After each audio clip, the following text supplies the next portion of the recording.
je n'ai jamais été proche de Moïse Katumbi. Pour justifier le départ des Tshisekedi selon eux, ils vont vous dire l'article 64. Mais l'article 64 pose deux conditions. L'article 64 légitime la résistance. Et c'est ce que j'ai toujours appelé la légitime défense constitutionnelle. Parce que l'article 64, c'est une légitime défense constitutionnelle pour protéger le pouvoir acquis par la voie des urnes, par les élections. Et donc, l'article 64 dit résister contre ceux qui cherchent à prendre le pouvoir par la force. Première condition, par la force. Et tu sais que j'ai pris le pouvoir par la force. Je vous ai déjà démontré qu'il n'y a aucun article de la Constitution. Je vous ai déjà donné l'esprit de l'article 64. Je vous ai déjà indiqué que cet article ne s'applique que à celui ou à ceux qui ont pris le pouvoir par la force. M. Tshisekedi n'a pas pris le pouvoir par la force. Tshisekedi n'a qu'une seule priorité, ce n'est pas l'ouverture de l'aéroport de Goma. La priorité de Tshisekedi, c'est de mettre l'ennemi dehors. Quand M. Katumbi vous disait que dans 3 mois, il va mettre fin à la guerre de l'Est, parce qu'il a acheté les avions américains qu'on appelle F-16, ça c'était des purs utopies. S'il faut faire la guerre, il faut la faire de manière prévue par la Constitution. Il faut déclarer la guerre, il faut réunir les deux chambres en congrès, vous déclarez la guerre. Ce n'est pas le cas. Faire la guerre, ça allait en guerre, cher ami. La loi prévoit 3 circonstances exceptionnelles qui permettent qu'on puisse prendre ce qu'on appelle, déclarer ce qu'on appelle des mesures d'urgence, état d'urgence. Vous avez l'état d'urgence, état de siège et déclaration de guerre. Pour assurer sa souveraineté, le pays recourt à tous les moyens.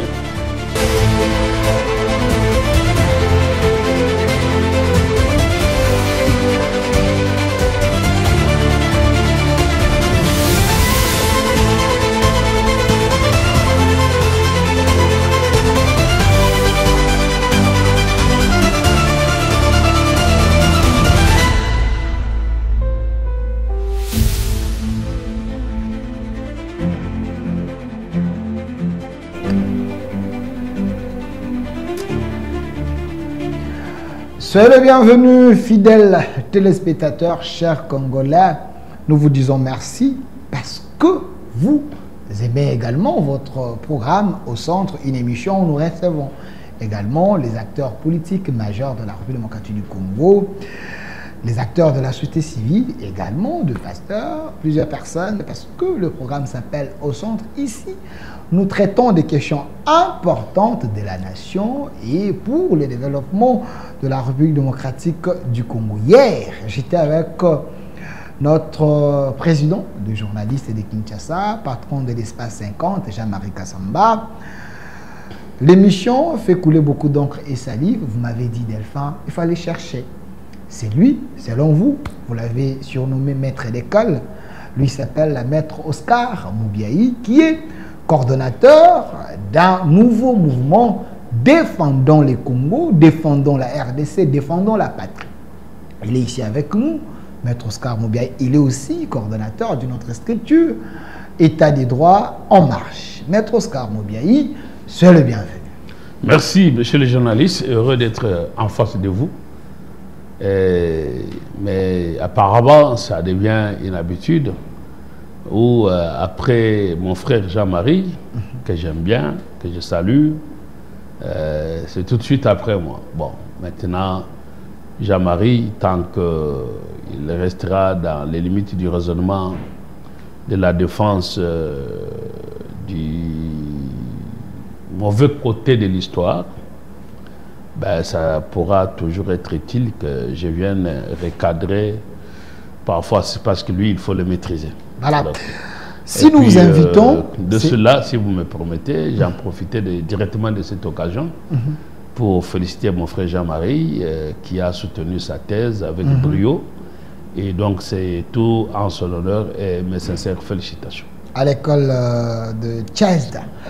Alors, si nous vous invitons, c'est parce que le public a voulu que juste après lui, que vous puissiez venir, parce que il y avait un peu une incompréhension, si je peux dire ça comme ça, entre moi et lui sur la Constitution, sur l'article de la Constitution, l'article 64, parce que vous êtes un avocat, vous maîtrisez bien la loi de la République, vous avez souhaité même qu'il y ait les changements de la Constitution, que vous puissiez nous aider, nous donner l'interprétation de cet article 64, parce que Jean-Marie avait interprété selon lui, mais en dehors de ce que j'avais parlé avec lui, l'actualité reste dominée par le voyage du chef de l'État. Aujourd'hui, on dit, il débourse beaucoup de moyens, il fait saigner même la caisse de l'État, parce que ce voyage aurait coûté des millions de dollars par chaque voyage. S'il fait 4-5 pays, ça veut dire il y a 10 millions de dollars qui quittent la caisse de l'État, les trésors publics, pour garantir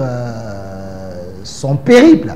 Alors, j'ai vu même une vidéo montée par l'armée numérique rwandais de Donald Trump qui semble recadrer le chef de l'État par rapport à l'aide qu'il demande et en disant qu'il débourse beaucoup d'argent, on ne peut pas l'aider. Mais déjà, j'ai dit que c'est une fausse vidéo.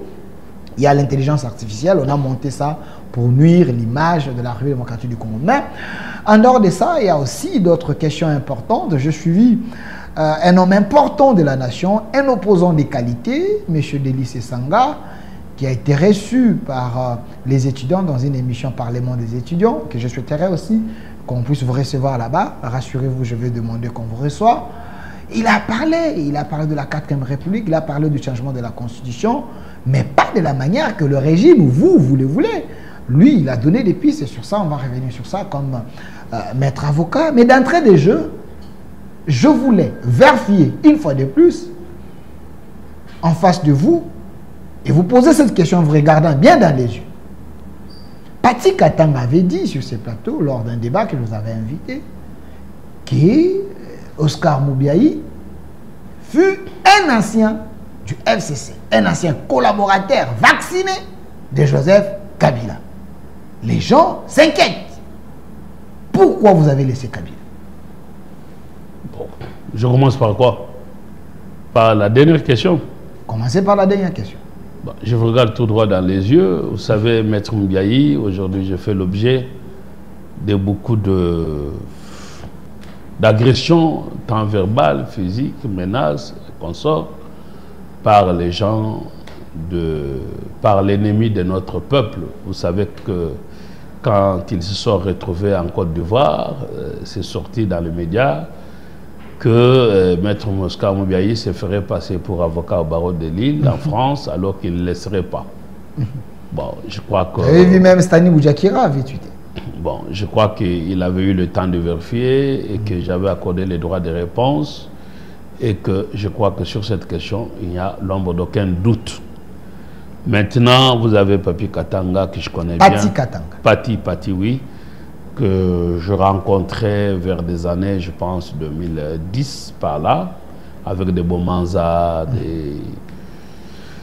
beaucoup d'autres, puis à leur âme, des Badibangi. Donc, vous voyez qu'on n'est pas né de Christian Badibanga, bon. Gabriel Mokia, professeur Kalele. Voilà, pour ceux qui sont morts, paix à leur âme. Et donc, aujourd'hui, il vient, il vous sort, Maître Oscar Mbiaye était des FCC. Je n'ai jamais été. Et je ne le serai jamais. Et puis, je ne trahirai jamais. Je préfère le dire comme cela. Vous étiez dans quel recommand politique donc, à l'époque? Il semble que vous étiez très proche de Moïse Katumbi. Vers les années... C'est eux qui vous avaient amené... Non. J'ai quitté, je n'ai jamais été proche de Moïse Katumbi. En 2016, Kamitatou commet une erreur monumentale qui consacre ma rupture totale et définitive avec lui. Il va s'allier à Moïse Katumbi. J'ai des interviews, quand on m'a accordé d'interviews. Il se retrouve que j'ai fini mon master en 2007 à Paris 5. J'assiste à je participe à une conférence animée par Olivier Kamitatou. Et de là, je pose quelques questions, il indique au président de son parti politique ARC de pouvoir m'approcher et de vouloir que je puisse accéder à son parti. Et à cette époque, l'ARC, c'est un parti de l'opposition contre Kabila. Ok. On peut vérifier. C'était en quelle année? J'étais là 2015, 2000, enfin, comme à partir de 2009 à 2015. Ok. Donc en 2009, donc je suis intéressé. Il y a mon ami qui était président monde des Congolais de l'étranger, parce que je suis celui qui rédige les statuts des Congolais de l'étranger quand Colette Tchomba devient la première vice-ministre des Congolais de l'étranger, et on met en place pour coordonner les Congolais de l'étranger, j'en rédige les statuts. Et mon ami Bessa, qui était secrétaire général pour Schengen, pour le compte d'Olivier Kamitatou, devient président monde, et moi je deviens secrétaire général.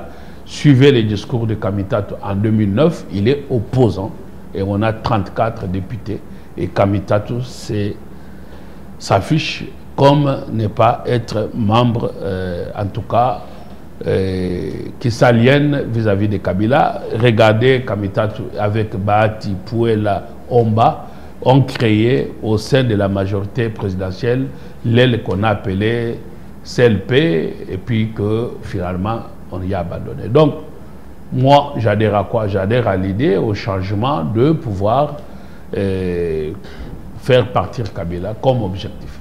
Je suis avocat de tous les combattants, et nous combattons le régime Kabila, et les combattants le savent, vous pouvez demander à des Pacheli et consorts. Donc c'est comme ça que je me retrouve dans le rang de l'ARC. Comme président, directement, je n'ai jamais eu la carte des membres. J'étais directement secrétaire général Schengen. En 2016, Kamitatou fait la fausse route de dire qu'il suit Katumbi, et à partir de là, j'ai des vidéos, des interviews. À partir de là, il y a des divorces. Je considère que l'objectif pour nous n'était pas de suivre Kabila. L'objectif pour nous était l'alternance qui intervenait en 2016. Puisque l'idée était quoi? L'idée était que le pouvoir allait changer de l'Est pour aller à l'Ouest, dans ce que l'on appelait géopolitique, et qu'à partir de là, Kamitatou affichait des ambitions d'être président de la République. Et donc, nous pensons qu'il fallait le changement et l'alternance. Donc vous avez quitté l'ARC en 2016, quand vous avez estimé que Kamitatou avait fait fausse route pour une mauvaise direction. Oui. Et j'ai quitté définitivement. Jusqu'à aujourd'hui. Je les ai combattus, et à l'époque, je suis en Europe, j'ai dit que Katumbi ne sera jamais président. Il n'a pas été, enfin, peut-être jamais. En politique, on n'est jamais mort, mais je ne le trouvais pas incarner l'alternance.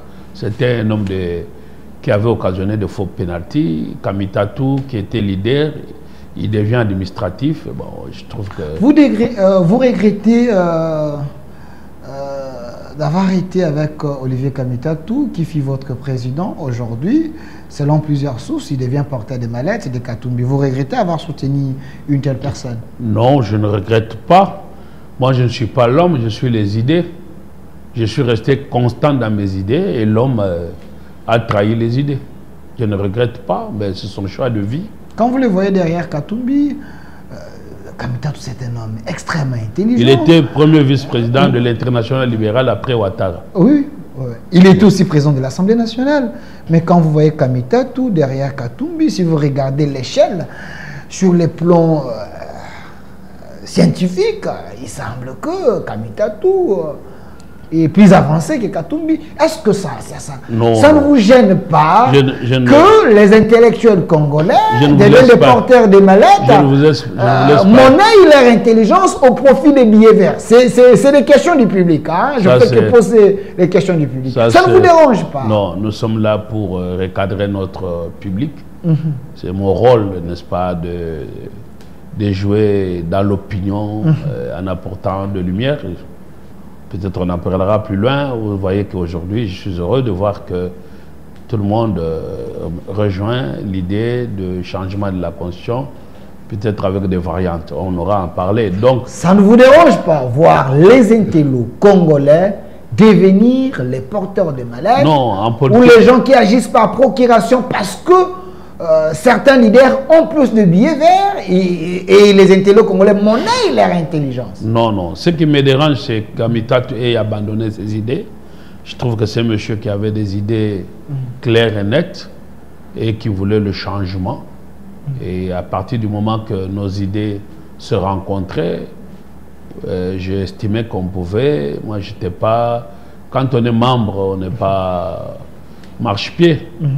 Moi, je regarde mon indépendance et ma liberté. Maintenant, ce que vous me dites qu'il est devenu porteur de mallettes, ça c'est... Non, c'est ce que l'opinion, c'est que le public. Moi, je fais que poser des questions. Je laisse l'opinion dans son jugement. Moi, je ne sais pas ce qu'il fait aujourd'hui. Moi, je regrette seulement qu'il ait quitté ses idées. Je regrette seulement qu'il soit devenu porte-parole de Kabila. Le président Moïse Katumbi. Non seulement Katumbi, ça va encore, parce que jusque-là, Katumbi... on peut considérer qu'il est encore du côté de la République, dans l'opposition dite républicaine. Je n'ai pas encore vu sa démarcation. Son adhésion officielle au M23. Au M23, mais quand son porte-parole adhère au M23, dans son discours, parce qu'il s'est fait porte-parole du M23, à partir de là, je prends beaucoup de distance. Je regrette cela. Parce qu'Olivier, c'est un monsieur que j'ai connu. Je ne laisse pas ça passer. Olivier Kamtatou, officiellement, il n'a jamais été porte-parole de Joseph Kabila, au moins qu'au M23. C'était un acteur politique qui avait réfléchi sur l'État fédéral. Donc, il avait annoncé l'arrivée de Kabila à Goma. C'est là, ne veut pas dire automatiquement, il devient porte-parole. Mais comment il peut avoir accès aux informations comme un acteur politique. Comment il annonce l'arrivée de Kabila? Il n'en est pas porte-parole, il n'est pas journaliste. Non, c'est un politicien majeur. Il a peut-être un scoop. Un politicien majeur n'est pas là pour donner des scoops concernant une autre personne, et surtout quand il s'agit d'un rebelle. Merci. Donc je crois que le débat n'est pas sur ça. Mais je précise que Kamitatou avait des idées, à mon avis, claires dans le changement du pays. Avec des syndicats et consorts, ils ont apporté beaucoup d'énergie et de force et de moyens. Et ils étaient avec le président actuel, le président Tshisekedi.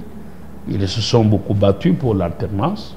Et donc, je pense que, ayant été avec lui, nous étions dans l'esprit de l'alternance. Mais quand il s'est écarté de l'alternance, j'estime qu'il a commis une fausse route. Et je ne pouvais pas les suivre dans la mauvaise direction. Maître Oscar, mais vous avez répété plus de 2 fois qu'il a abandonné ses idées. Il a abandonné ses idées. Oui, Kamitatou, quand il parle, vous sentez que c'est quelqu'un non, le problème, c'est ne pas de parler. Mais je sais que Moïse Katumbi a eu à mettre ses idées dans un livre. Il a fait ses recherches. Le plan Marshall de Moïse Katumbi, il avait publié ça en Afrique du Sud. Peut-être c'est ce plan Marshall qui avait séduit Kamitatou pour abandonner ses idées. À moins que je me trompe, Kamitatou n'a jamais écrit un livre, mais Katumbi, oui. Ben écoutez, je ne suis pas là pour parler de Kamitatou, de Katumbi. Écoutez, pour ce non, les idées. Le plan Marshall de Katumbi. Non, mais les idées... Katumbi a écrit, vous n'avez jamais, écrit un livre. Lui, Katumbi a écrit, il a proposé le plan Marshall. Écoutez, pour ceux qui me connaissent, je me suis décidé, à mes propres moyens, d'aller dans mon fief, au Kasaï central, jusqu'à mon village d'Endemba. J'ai levé l'option de battre campagne pour le président actuel. Et tout naturellement, puisque je devais battre campagne pour le président actuel, je devrais combattre les idées katumbistes dans tout son projet, ce n'était que de l'utopie. Les plans Marshall et Katumbi. Je vous parle de l'utopie. Et donc, en dehors des idées utopiques où on vendait du vent aux Congolais, les problèmes de Kamitatou, moi, quand j'ai dit que je pouvais partager les mêmes idées qu'avec lui, c'était dans l'esprit que l'ambition était présidentielle.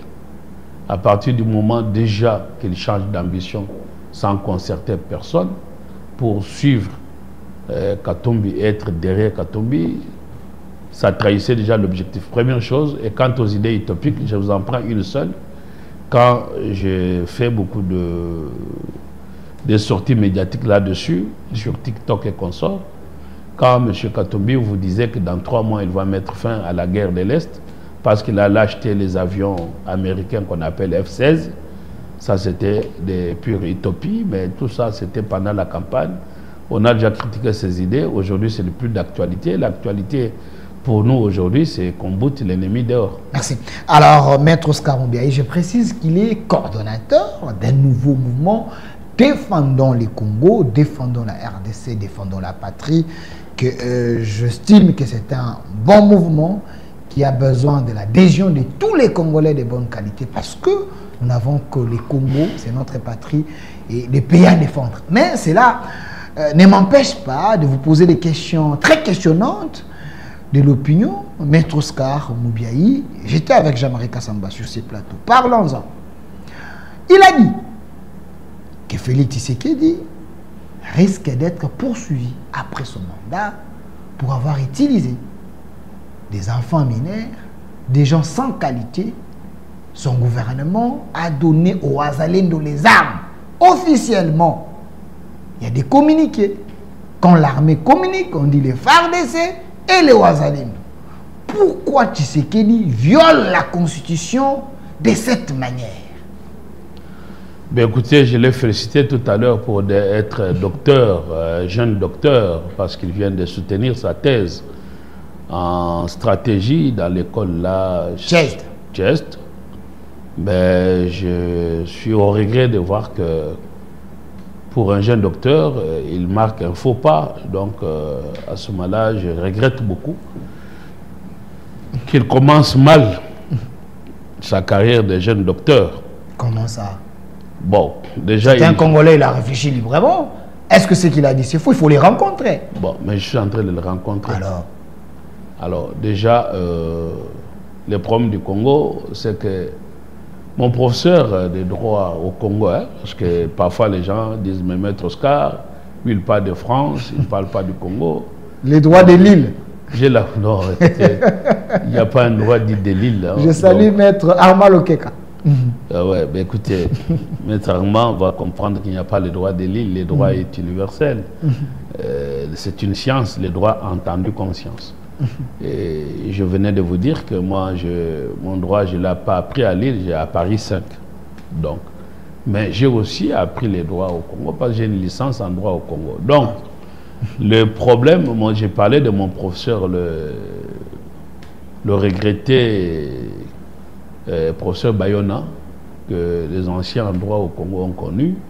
Il disait ceci: le juriste congolais, soit il est un génie, parce qu'il connaît tout, soit c'est un apprenti sorcier approximatif. Apprenti sorcier approximatif. Ça, c'est votre professeur qui disait ça. Parce qu'on ne peut pas tout connaître. On ne peut pas tout embrasser. Et là, le problème de Jean-Marie, c'est de venir sur un terrain de droit. À ma connaissance, il n'a pas fait le droit, et c'est tout à fait normal. En tout cas, à sa décharge, je peux comprendre qu'il n'est pas juriste. C'est tout à fait normal qu'il se trompe après avoir écouté les juristes de mauvaise qualité qui interprètent mal l'article 64 de notre Constitution. Non, c'est un chercheur aussi, c'est un expert en communication. C'est pas un droit. Oui, c'est un chercheur. Bon, parlons de l'article 64. Bon, okay. Parlons-en. On ne va pas faire le monopole que pour interpréter la Constitution, il faut être seulement juriste. Oui, on peut être chercheur, comme Jean-Marie Kassamba. Vous avez même un chercheur en mécanique va faire interpréter la Constitution. Il faut les rencontrer dans ce qu'il a dit. Mais laissez-moi le faire. Je vous laisse le temps. Vous êtes en train de m'opposer qu'il peut parce qu'il est chercheur. Non. Oui, oui, oui. Tout chercheur peut se permettre. Même en mécanique, tout chercheur en mécanique. Chercheur, c'est dans un domaine. Peut-être. Vous n'allez pas. Si vous cherchez partout, comme Kant avec la recherche de la vérité, en plein midi, vous n'allez pas trouver la vérité. La vérité, on la trouve dans un domaine. Si vous êtes chercheur en journalisme, bon, vous restez dedans. Qu'est-ce qui est faux dans ce qu'il a dit? Ce qui est faux. Il a touché votre secteur. Ce qui est faux, ben, on ne vient pas toucher le secteur comme ça. Ok. Là, on va se perdre. On a souvent dit que le droit est une forêt. Quand on y entre sans repère, on s'y perd. Non, lui, il a des torches pour entrer dans votre domaine. Bon, avec sa torche qui n'éclaire pas. Ok. Bon, voilà. L'article 64 dit ceci. Il y a 2 alinéas. Ok. Est-ce que vous pouvez me lire ces 2 alinéas comme ça? Je veux les chercher volontiers pour les lire. Bon, pendant que vous êtes en train de les chercher, l'article que tout Congolais a le devoir, n'est-ce pas, de faire échec à tout individu. L'article 64 de la Constitution. À tout individu ou groupe d'individus qui cherchent à prendre le pouvoir. Attendez, je vais faire la lecture. Il ne faut pas nous intimider avec ce que vous avez retenu et mémoriser. Non, je ne mémorise pas. Mais tout Congolais, ça c'est l'article 64 de la Constitution. C'est ce que je disais, vous lisez ce que je disais tout à l'heure. Tout Congolais a le devoir de faire échec à tout individu ou groupe d'individus qui prend le pouvoir par la force. On s'arrête là, on s'arrête là. Qui prend le pouvoir par la force.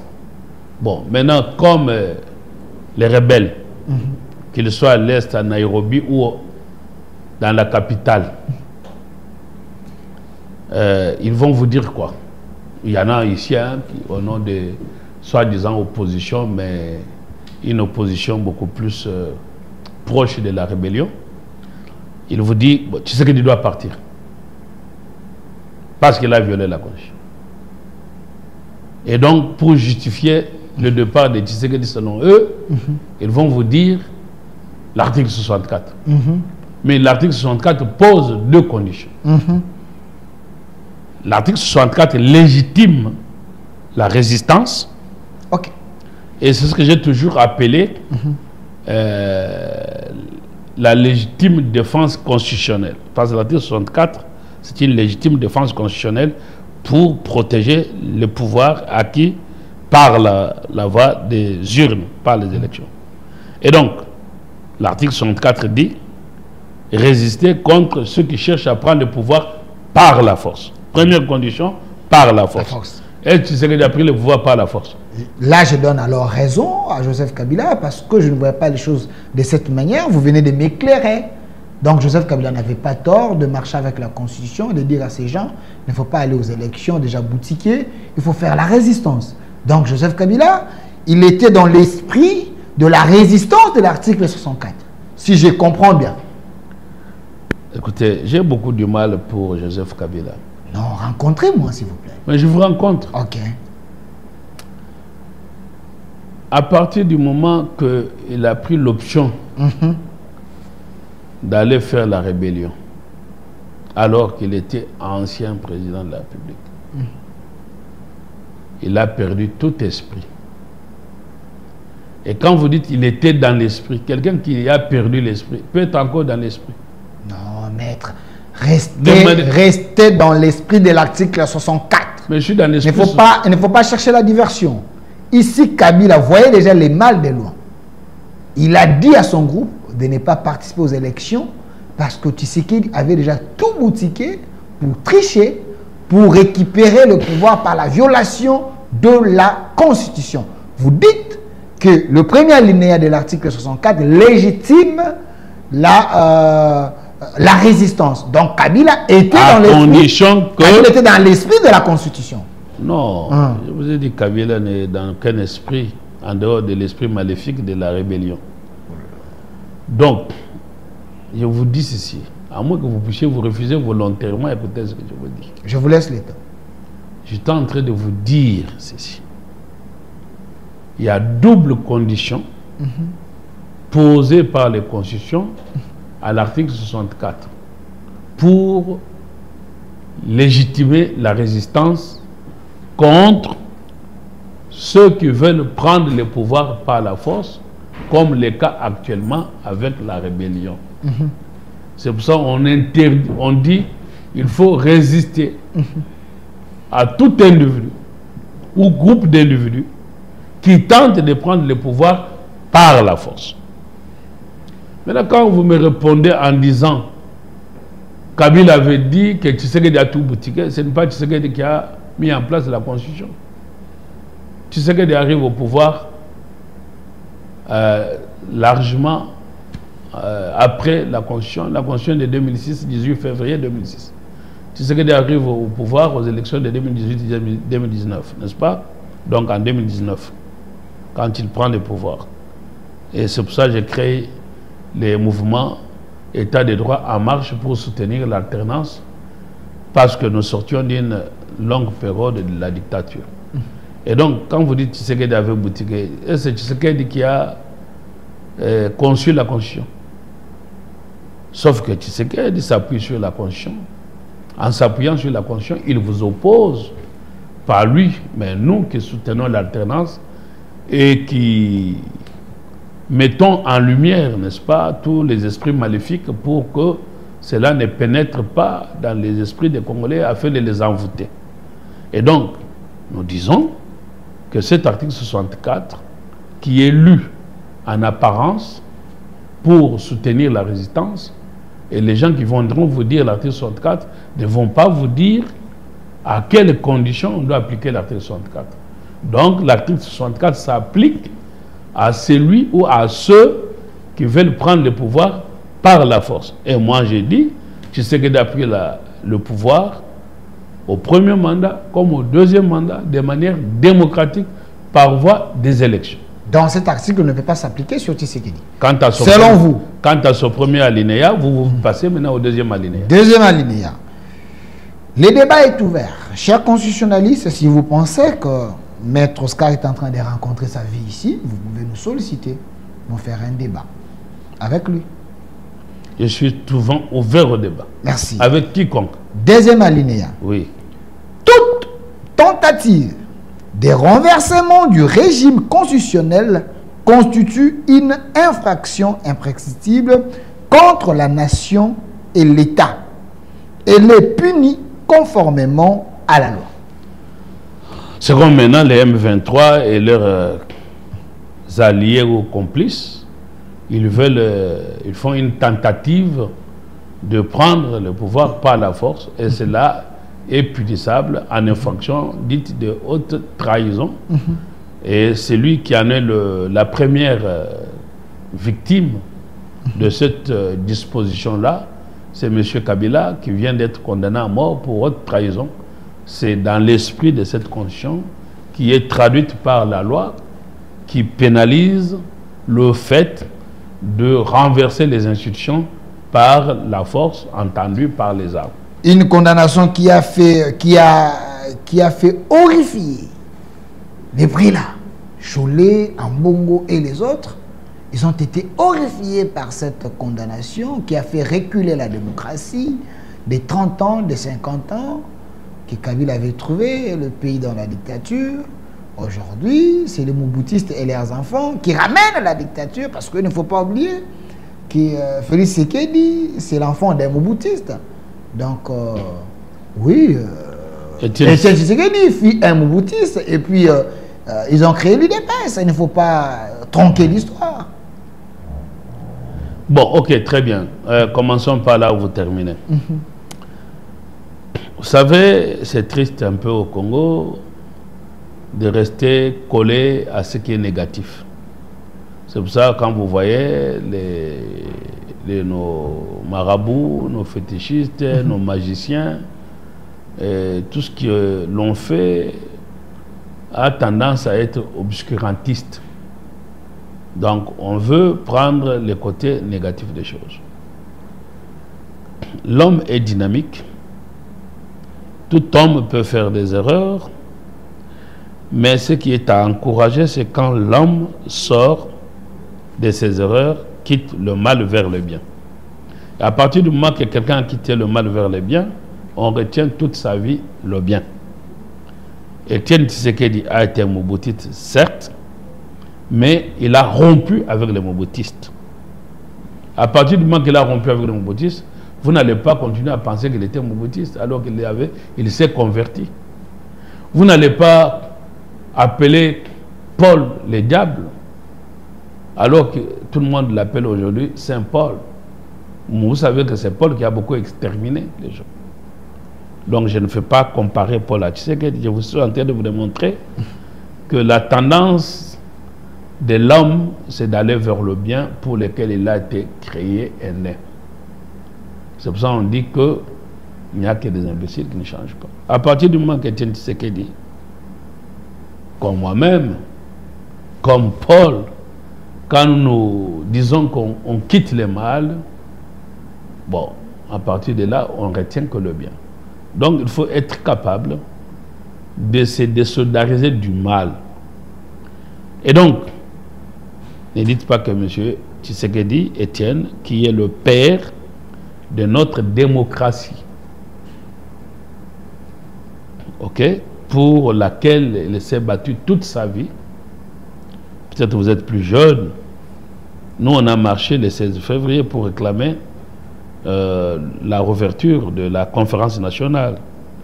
En conférence nationale, nous avons attendu jusqu'au l'élection de M. Tshisekedi comme Premier ministre. Et quand M. Tshisekedi a été élu au sein de la conférence nationale par le peuple réuni en conférence nationale, et au lendemain, on se réveillait, tout le monde était heureux, les Congolais étaient dans la cohésion nationale, se saluaient gentiment, le prix de biens baissait automatiquement, les voleurs rendaient par eux-mêmes le bien volé de la République. Vous comprenez? Et Tshisekedi, c'est celui qui a dit, qui démonétise une monnaie, sans armes, sans rien, la monnaie n'a jamais été consommée. On a appelé ça les Mikumbusu. Toutes ces explications, c'est parce que l'opinion, aujourd'hui les opposants, pensent que vous avez ramené la dictature.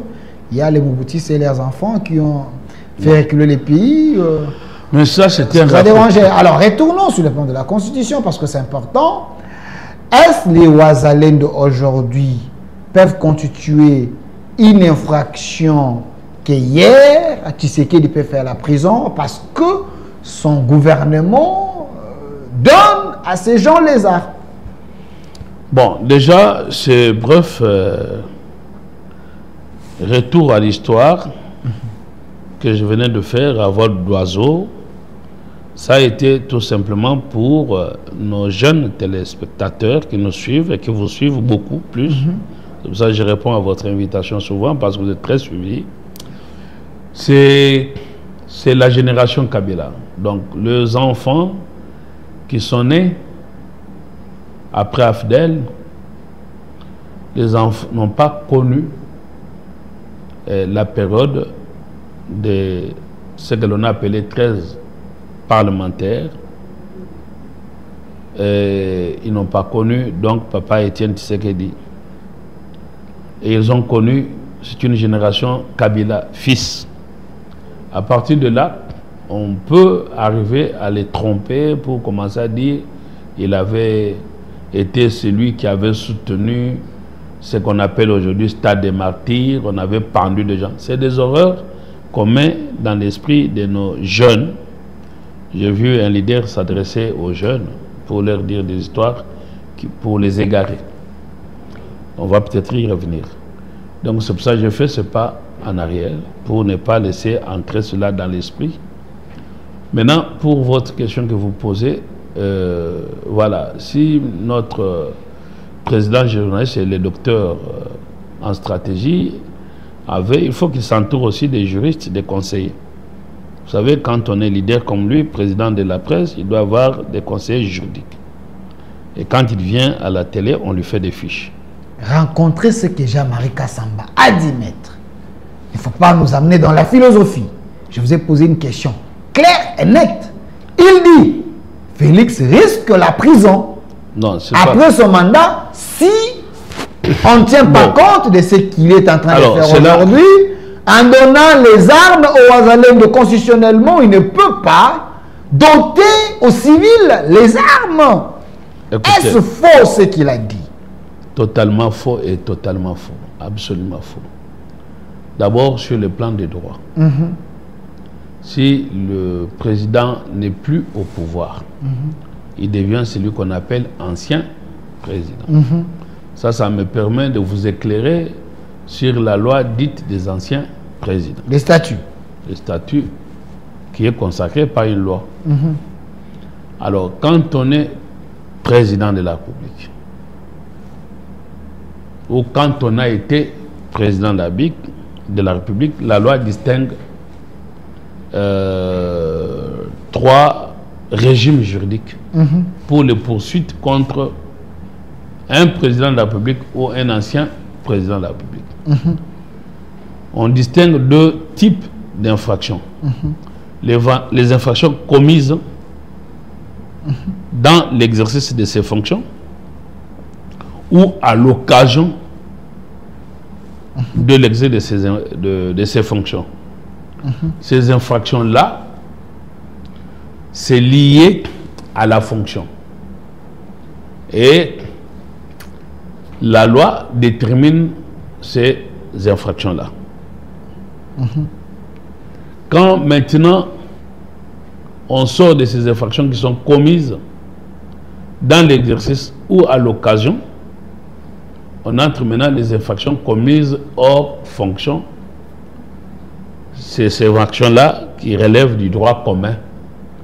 Et ces infractions-là sont poursuivies devant les juges du droit commun. C'est comme le président, si pendant qu'il était président, il a eu à connaître par exemple des violences conjugales, ça ce sont des infractions qui n'ont rien à voir avec ses fonctions. Alors maintenant, quand notre président des journalistes vient vous dire, après ses fonctions, il pourra être poursuivi parce qu'il a armé les Wazalendo. Déjà, il faut féliciter les Wazalendo, qui sont nos compatriotes qui défendent leur terre. Et en tant que président, d'abord, il n'est pas démontré qu'il a armé les Wazalendo. Mais comme pays, tous les moyens sont pour nous bons pour nous défendre contre l'ennemi. Les moyens constitutionnels. Il n'y a pas un moyen dit anticonstitutionnel pour se défendre contre l'ennemi. La défense contre le rebelle est aussi prévue dans la Constitution. Contre le pays agresseur, c'est aussi prévu dans la Constitution. Il faut déclarer la guerre. Il y a des gens qui sont habilités à faire la guerre. Est-ce que si vous êtes agressé, il faut donner les mineurs, les armes, il faut armer tout un village avec les armes pour aller tuer des gens? Est-ce que ça c'est prévu dans la Constitution? J'aimerais qu'on reste scientifique. Mais je reste scientifique. Et respectueux de la loi. Je vais vous dire ceci. Je reste totalement scientifique. Et quand je vous parle de la Constitution, ce n'est pas comme avocat, parce que tout avocat n'est pas constitutionnaliste. Je vous parle du domaine que je maîtrise, qui est ma spécialité. Je suis en train de vous dire ceci et je vous répète. Pour un pays, ça relève de sa souveraineté.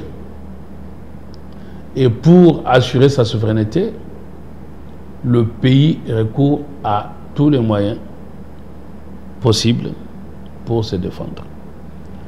Quand vous parlez de la guerre, à ce moment-là, la guerre répond à la loi qui réglemente la guerre. Il y a des conventions internationales sur la guerre. Et ces conventions internationales sur la guerre ne régissent pas la défense interne. Alors, maintenant, je vous pose la question, parce que ça risque d'être complexe. Quand un pays fait recours aux mercenaires, le pays commet quel type d'infraction? Il n'est pas interdit à un pays de faire recourir aux mercenaires. Il en a parlé hier, que vous avez fait un mauvais choix de solliciter les Roumains, les mercenaires. Nous parlons de lois. Qui peuvent fuir avec l'argent de la République. Non, là c'est autre débat. Qui ont fui d'ailleurs, il avait dit ça. Jean-Marie Kassamba. Là c'est un autre débat. Je vous dis ceci. Parce que vous prenez la Constitution, vous la lisez de la manière que vous voulez lire. Maintenant, quand on veut vous recadrer, vous dites que la Constitution n'est pas le monopole des juristes. C'est pour ça que j'ai dit, bon, allons-y dans votre sens. Parce que quand vous m'opposez maintenant, dit que s'il faut faire la guerre, il faut la faire de manière... prévue par la Constitution. Il faut déclarer la guerre, il faut réunir les deux chambres en congrès, vous déclarez la guerre. Ce qui n'est pas le cas. Faire la guerre, ça allait en guerre. Mais c'est prévu dans la loi. Oui, mais, cher ami, la loi prévoit 3 circonstances exceptionnelles qui permettent qu'on puisse prendre ce qu'on appelle, déclarer ce qu'on appelle des mesures d'urgence, état d'urgence. Vous avez l'état d'urgence, état de siège et déclaration de guerre. Je crois que c'est aux alentours de l'article 145, 146, 85 et consorts. Bon, maintenant, quand vous dites que nous allons... Vous avez compris l'intelligence de Tshisekedi, parce que les gens ne comprennent pas. Ils disent à moins d'escarmouche. Tshisekedi n'a pas déclaré la guerre. Ok? Du coup, on ne peut pas lui opposer les conventions sur la guerre parce que l'État congolais n'a pas déclaré la guerre et l'État congolais ne se dit pas en guerre. Il n'avait pas déclaré la guerre, mais il avait quand même utilisé un discours belliqueux. Un discours belliqueux en disant un pays voisin, également au Congolais, que à moindre escarmouche, je veux déclarer la guerre, je veux. Voilà. Un discours que lui-même a nié il y a quelques années, selon les opposants, qu'il a dit n'a jamais tenu des discours belliqueux contre le Rwanda. Mais déjà, une observation très rapide. Si je vous suis, nous allons nous perdre, franchement, parce que on va aller... Vous ouvrez trop de chambres, voilà pourquoi je vous suis. Allons-y, mais moi, je ne me perds pas. Je vous laisse le temps. Bon, déjà, une observation. Tshisekedi, quand il vous dit qu'il n'a pas eu un discours belliqueux, ben oui, il n'en a pas eu. Parce qu'au fait, c'est que les opposants ne comprennent pas, ou ce que se disent opposants. Quand on est président de la République, on n'a pas à être belliqueux. Belliqueux, c'est un terme, on va dire, péjoratif. Un président de la République, il fait la guerre. Et un président de la République, il parle sur un temps. Et donc, il en a la légitimité, il est dans son rôle. Ce n'est pas pour rien qu'on l'appelle commandant suprême. Il est chef des armées. Maintenant, ce que vous appelez opposant, comment au sein d'une armée, parce qu'à partir du moment que nous sommes agressés, l'État congolais, c'est pour ça que nous avons créé le mouvement Défendons le Congo. Pendant que nous sommes agressés, tout le Congo entier devient une armée contre l'agresseur. Ok. Et a pour son chef le commandant suprême. Et maintenant, quand vous êtes au sein d'une armée pendant l'agression, et que vous allez contre le commandant suprême, en voie dissidente, vous êtes rebelle. Est-ce que vous pouvez voir aujourd'hui quelqu'un qui serait opposant en Ukraine contre Zelensky? La réponse est non. Et donc, vous avez compris que il n'y a pas espace à opposition contre les moyens et la politique du pays pour se défendre contre l'ennemi. Vous ne pouvez pas vous inscrire en faux ou en voie dissidente contre ce que le pays définit comme moyen pour se défendre. Donc vous comprenez très bien que pendant la guerre, il n'y a pas à dire il y a opposition, il y a des voix. Non, on est unis comme un seul homme pour bouter l'ennemi dehors. Première chose. Maintenant, deuxième chose, je vous indiquais l'intelligence que l'on a trouvée par M. Tshisekedi de ne pas déclarer la guerre. Vous voyez ce que Poutine a fait. Poutine, vous savez, en Russie, si vous dites que la Russie est en guerre, on vous poursuit. Ils ont dit intervention spéciale. Donc, nous ne sommes pas en guerre et Tshisekedi n'a jamais déclaré la guerre. Pourquoi il ne l'a pas fait? C'était pour ne pas donner l'alibi à l'ennemi et permettre au Rwanda d'entrer en guerre contre le Congo et justifier sa présence au Congo pour dire nous sommes en guerre parce que le Congo nous a déclaré la guerre. Est-ce que je crois maintenant vous avez bien compris? APJ au peuple de juger. Et donc, c'est pour ça que nous répondons au peuple. Et par rapport à votre question concernant M. Jean-Marie, président des journalistes, docteur Antez, maintenant, qui vient souvent, peut-être pas nostalgie, de pouvoir démontrer que l'ancien président devenu rebelle peut continuer à être soutenu ou défendu. Non, M. Jean-Marie doit comprendre qu'aujourd'hui, son allié a fait une fausse route. Non, il a dit, Joseph Kabila ne fait que ce que la Constitution lui demande. Il fait la mission des bons offices. La mission des bons offices. Je vous ai déjà démontré qu'il n'y a aucun article de la Constitution. Je vous ai déjà donné l'esprit de l'article 64. Je vous ai déjà indiqué que cet article ne s'applique que à celui ou à ceux qui ont pris le pouvoir par la force. M. Tshisekedi n'a pas pris le pouvoir par la force. Maintenant, si vous voulez qu'on puisse maintenant un débat là-dessus, vous appelez... Mais c'est ça que vous dites, mais ce n'est pas ce que les opposants disent. Est-ce que Jean-Marie Kassamba dit sur ces plateaux que vous n'avez aucun pouvoir, vous le régime, d'interdire à Kabila de créer un groupe sauvant le Congo? Il faut laisser les Congolais s'exprimer comme c'était à Genval, comme les autres, ainsi de suite. Non, on a donc, Joseph Kabila, les Makila, les Matata, selon lui, non. Les Congolais de bonne qualité qui étaient à Nairobi, tous ces gens, comme des Congolais, ils peuvent sauver le Congo entre les mains de Tshisekedi si eux estiment qu'il y a la dictature. Pourquoi vous refusez? Bon, écoutez, c'est pour cela que moi j'ai mis en place les mouvements Défendons les Congo. Quelle est la différence? L'objectif de Sauvons les Congo, vous avez suivi devant les étudiants un des leaders... Honorable Delis Sanga, président de l'Envol, un opposant de qualité, un scientifique confirmé, vacciné.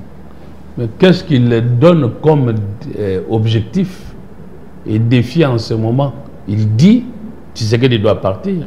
Oui, parce qu'il faut chasser les incompétences selon lui, il faut remettre le pays entre les mains des gens capables parce qu'il lui prend la refondation de l'État, 4e République. Non, 4e République, c'est moi qui prends ça. Bon, lui aussi en lui, parle. Non, lui n'a pas parlé de... Vous pouvez l'inviter en débat. Lui ne parle pas de changement de la Constitution. Il a dit qu'il faut réviser la Constitution. Mais réviser et modifier sont deux choses. Il a dit c'est presque la même chose. Non, en tout cas... La révision, c'est aussi une forme de changement de la Constitution. C'est ce qu'il a dit. Non. Moi, alors, si vous voulez, dans les nuances terminologiques, il faut distinguer une révision partielle et totale. Moi, je prends la révision totale. Lui, il prend la révision partielle. Et d'ailleurs, il a indiqué quelques articles. Alors, plus de 20, quelques articles. Moi, je dis tout. Il faut changer tout. C'est ça, changer. Quand vous prenez votre maison, vous pouvez faire les travaux de réparation. Et vous pouvez faire les travaux de réparation n'entraînent pas qu'on vous donne un permis de construire. Mais quand vous modifiez votre maison, vous détruisez tout pour reconstruire, vous avez besoin d'un permis de construire. Vous voyez la différence si je vous donne cette image. Lui, il est dans modifier la Constitution de manière partielle. Moi, je suis dans modifier totalement la Constitution, changer la Constitution. Mais c'est la même chose, Maître Oscar. On ne peut, je vous défie sur ces plateaux parce qu'avant de vous recevoir, il y a autant de professeurs qui m'ont appelé parce qu'ils savaient que vous alliez revenir sur cette question. Même si vous prenez les changements de la Constitution, vous allez faire toujours une révision partielle, en partie. Pourquoi? Parce que vous ne pouvez pas tout changer. La nationalité congolaise est une et indivisible. Vous allez changer ça? Il y aura les articles que vous allez répondre. Si vous reprenez les anciens articles, c'est que vous n'avez pas changé. Vous avez révisé quelques articles. Bon, c'est un raisonnement sophiste. Vous savez, un raisonnement sophiste, c'est celui qui est bon en apparence, mais qui est totalement faux. C'est ça qu'elle dit. Évitez-les, comme ça nous allons discuter. Ok. Mais puisqu'ils ne viendront jamais, je vous réponds. Écoutez, quand on parle de changer la Constitution, la première différence avec ce qu'ils disent, quand vous changez la Constitution, ça entraîne nécessairement le changement de régime. D'accord? Dès qu'on change la Constitution, on ne sera plus dans la 3e République, on sera dans la 4e République. Vous évoquiez tout à l'heure Olivier Kamitatou, qui serait pour le fédéralisme. C'est qu'on change la forme de l'État. Quand vous changez la forme de l'État, vous ne pouvez pas réviser. Vous quittez de la 3e à la 4e République. Vous ne pouvez pas faire une révision qui se limite à la forme de l'État. Vous prenez les régimes qui nous causent des problèmes, un régime imité à la France, le régime semi-présidentiel qui pose beaucoup de problèmes aujourd'hui avec l'instabilité des institutions provinciales. Professeur Bocha, pas de primo-ministériel. Bon, tout ça comme vous voulez. Si on change le régime politique, ça entraîne qu'on change la Constitution. Vous ne pouvez pas quitter d'un régime parlementaire semi-présidentiel, aller vers le régime présidentiel que je prône, en restant dans la même Constitution de la 3e République. Voilà un peu ce que je pouvais vous dire là-dessus. Vous avez compris la différence. Mais maintenant, on vous dit qu'il y a les articles qui arrivent. Les articles, il y a des articles qui ne changent pas. Mais cela n'entraîne pas que on a révisé, non. La révision totale, c'est par rapport au pacte qui est rompu et on en crée un autre. La Constitution, c'est un pacte social. Nous nous convenons sur les idées fondamentales consistant à dire que nous avons pour forme d'État, l'État, bon, déjà l'État congolais ne dit pas son nom, qu'on appelle l'État uni en confondant avec l'État unitaire. Bon, nous avons pour forme de l'État, appelons-le l'État unitaire. Maintenant, à un moment donné, l'État unitaire fait ses limites et on lève l'option de dire passons par l'État fédéral. Ce n'est plus la même constitution. Vous comprenez? C'est ça la différence. Nous sommes dans un régime dit semi-présidentiel. À un moment donné, on dit mais ce régime amène trop d'instabilité institutionnelle, que le Congolais est fondamentalement dans une culture d'un chef qui gouverne et non pas un chef qui règne sans gouverner.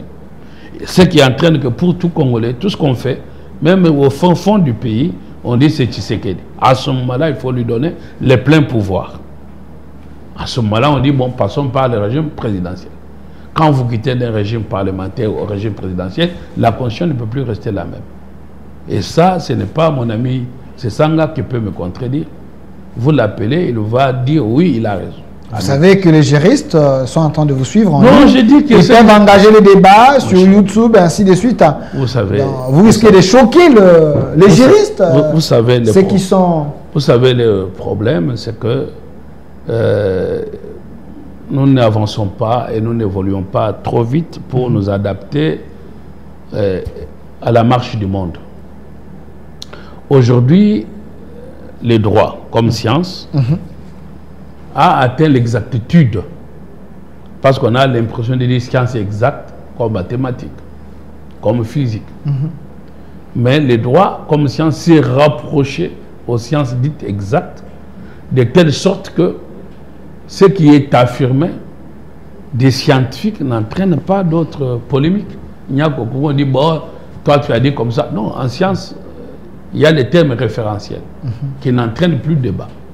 Donc, sur les fondamentaux, on ne peut pas être dans les débats. C'est en cela que j'ai dit que mon cher ami Deli, si vous l'invitez, vous lui dites Oscar, parce que quand même, l'on se connaît pourtant soit peu, il va vous dire qu'il a pleinement raison.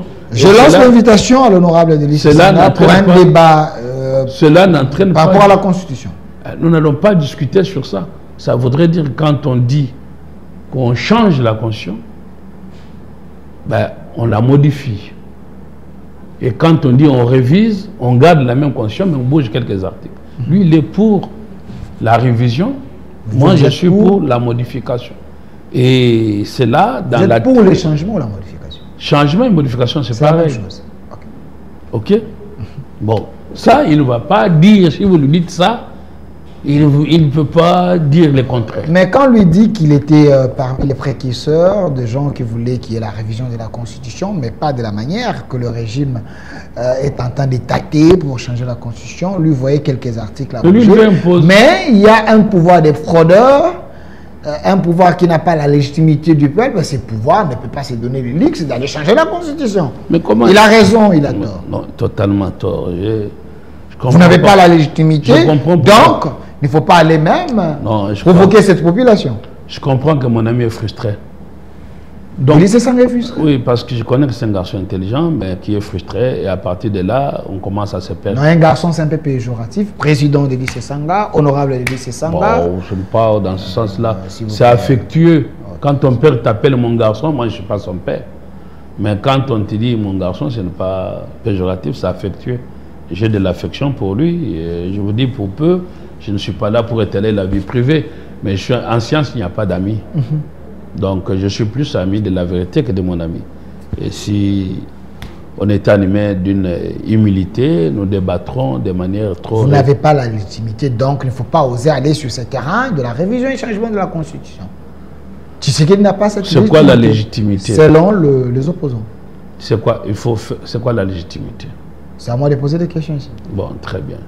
La légitimité s'apprécie par rapport à une appréciation, on va dire, qui n'est pas juridique. La légitimité n'est pas de l'ordre juridique. Elle est de l'ordre sociologique. Et en sondage, on vous dit, mais le peuple est d'accord ou il n'est pas d'accord avec. C'est comme aujourd'hui, quand vous regardez les sondages en France, Macron, il reste dans la légalité parce qu'il a été élu légalement. Il est dans la légalité.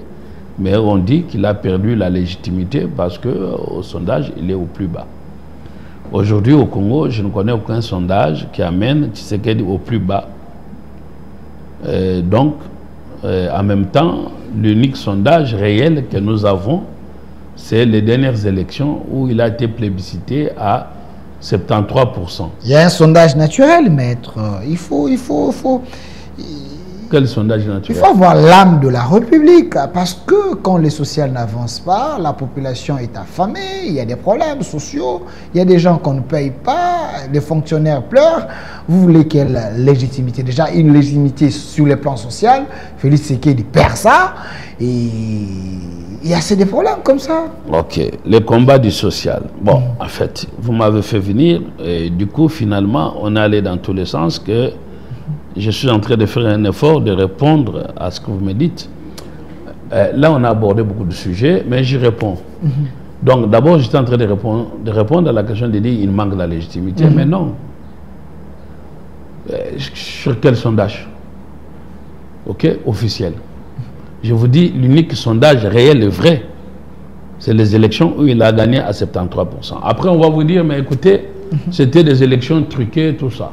Ouais, selon les opposants. Bon, très bien, mais quand vous dites que vous avez l'âme de la République, c'est ce qui manque à nos opposants, d'avoir l'âme de la République.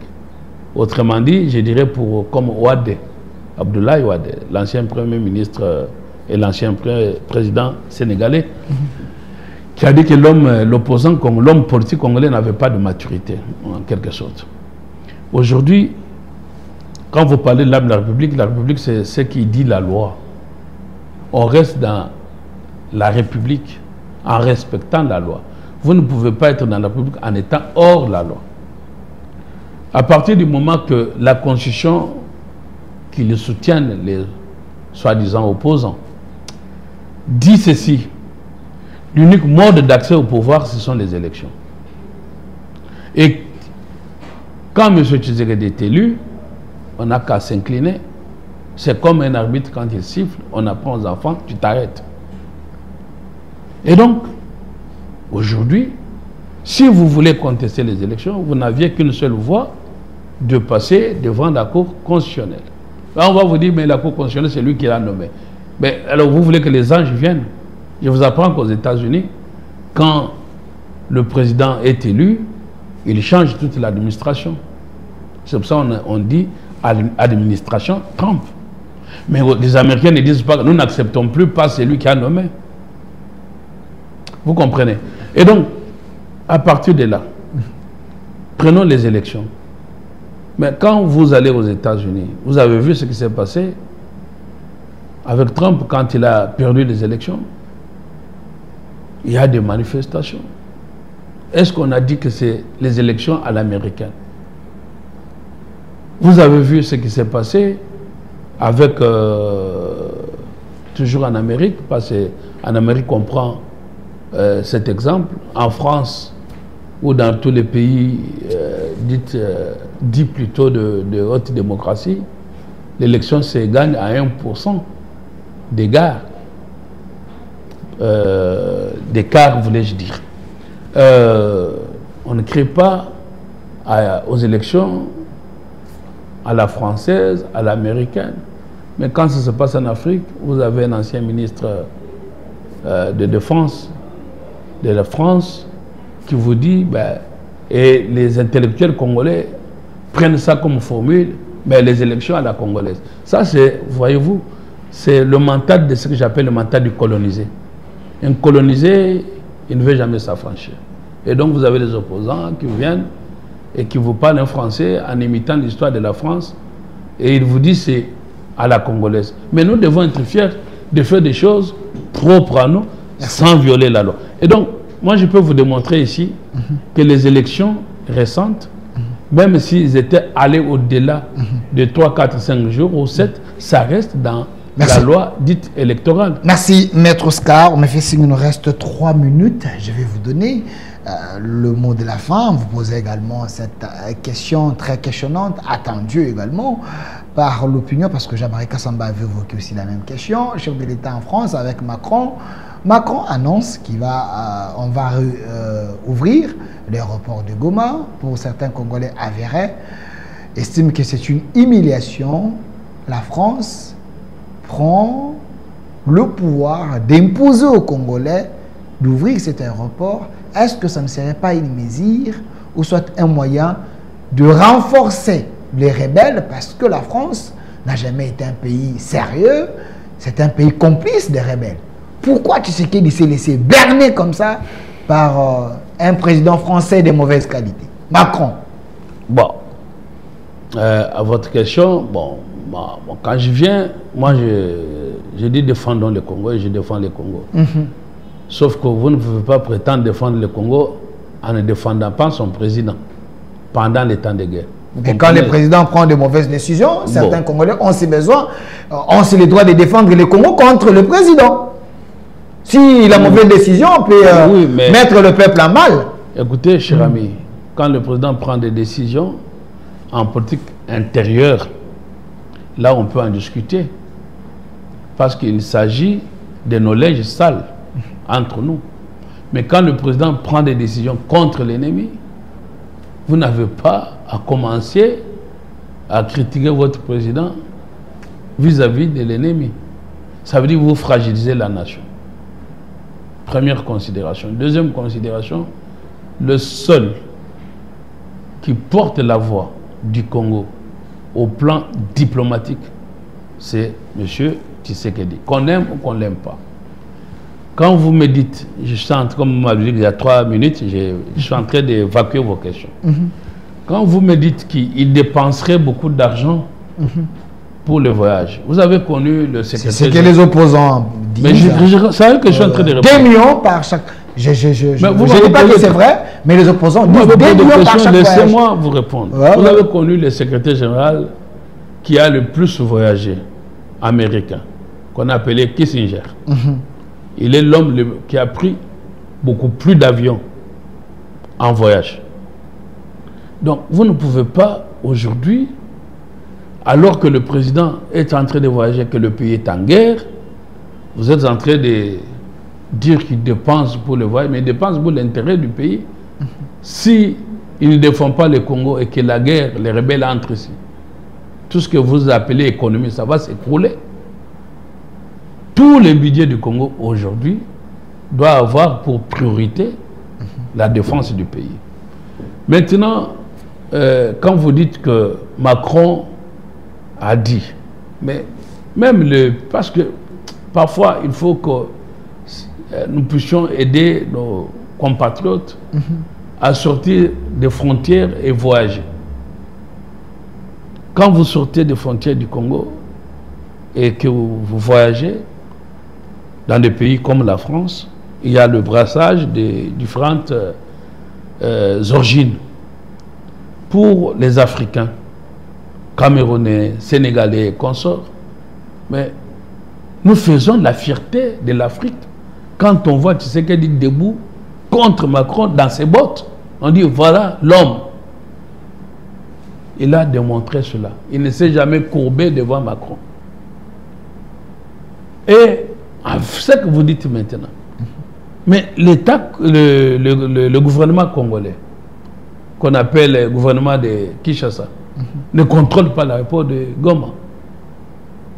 Et si Macron maintenant dit qu'on va ouvrir, et vous dites que la France serait proche des rebelles, c'est ce que vous dites, parce que c'est ce que les opposants disent. Bon. Mais maintenant, si la France qui serait le soutien des rebelles annonce dans leur secret entre eux et la rébellion qu'on va ouvrir Goma, que nous ne contrôlons pas, où est le problème de Tshisekedi là-bas? Donc ça profite pas à la RDC, c'est une manière d'officialiser la balkanisation. La France peut commencer à envoyer les armes là-bas parce que l'Union européenne a un contrat avec le Rwanda.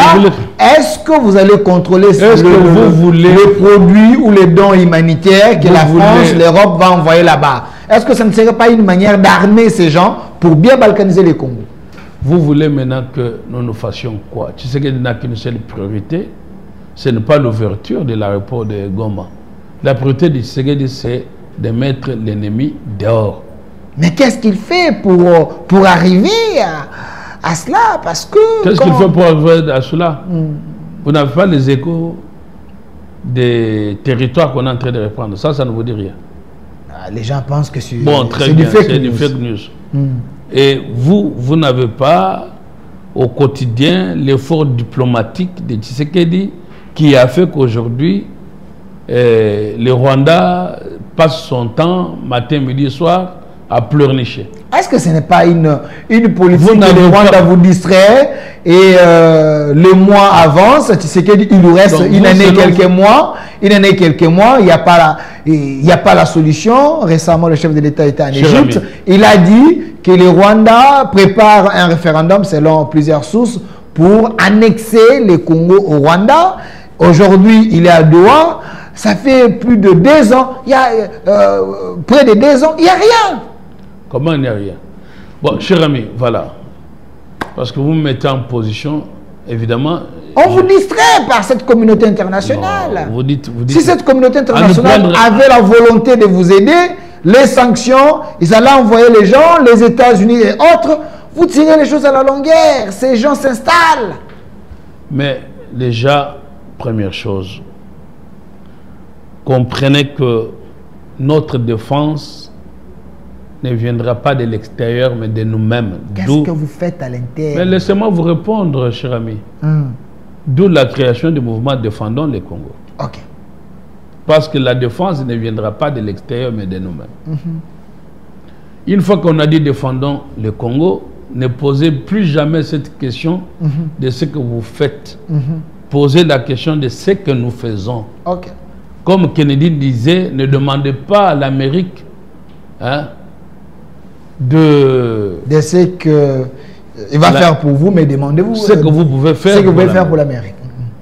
Donc je dis aux opposants, demandez pas qu'est-ce qu'il fait pour le Congo. Demandez-vous qu'est-ce que vous faites pour le Congo. Il a été élu pour agir au nom du peuple. Mais il a été élu pour agir au nom du peuple, mais le peuple doit être avec lui. Le président du peuple, c'est ça la démocratie. Le président du peuple ou pour le peuple, et le peuple... Le pouvoir du peuple par le peuple et pour le peuple. Voilà, vous avez déjà commencé à comprendre toutes ces grandes idées des grands hommes. Nous devons nous élever pour aller vers la grandeur. Et c'est ça, le mouvement Défendons le Congo. Une fois que vous avez dit ça, donc, tous, comme un seul homme, nous nous mettons debout. Et voilà la différence, enfin, entre ceux qui disent Sauvons le Congo et Défendons le Congo. Ceux qui disent Sauvons le Congo, ils vous disent Tshisekedi doit partir. Ça, ce n'est pas l'objectif. Ça, c'est un objectif aux élections. L'objectif de défendre le Congo, c'est que nous devons bouter l'ennemi dehors. Voilà la différence entre ces mouvements-là et nous. Et une fois que, enfin, le temps qui nous manque, je vous prends au mot. Vous dites, c'est que vous voyez, ça fait 2 ans que nous sommes occupés, qu'est-ce qu'il fait? Mais, puisque ça fait 2 ans, le M23 Nanga a dit qu'il marchera sur Kinshasa au mois de mars. De quelle année?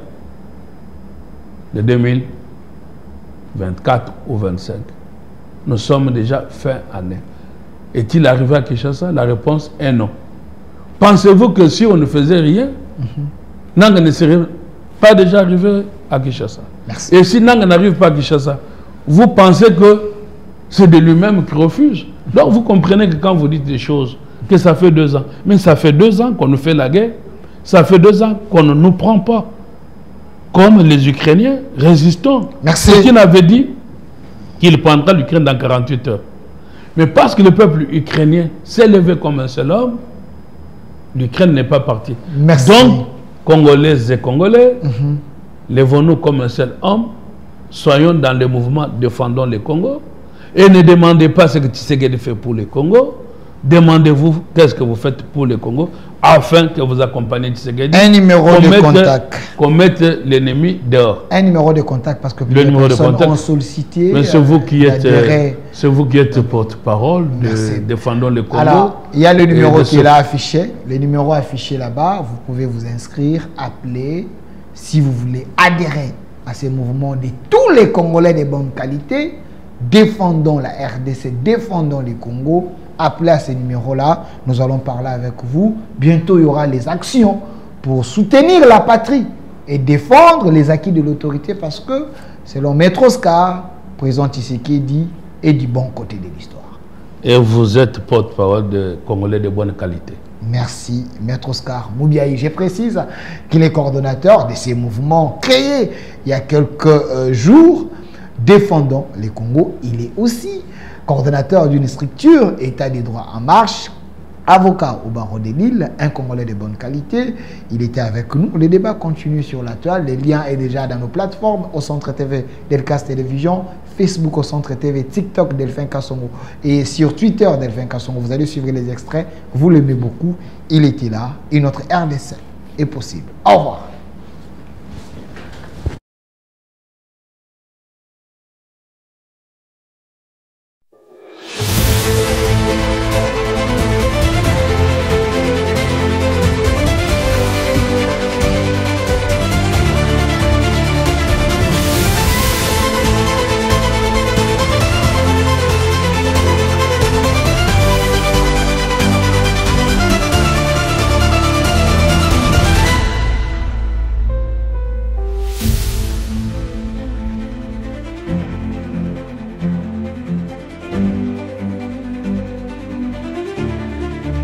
Et donc, l'article 64 dit résister contre ceux qui cherchent à prendre le pouvoir par la force.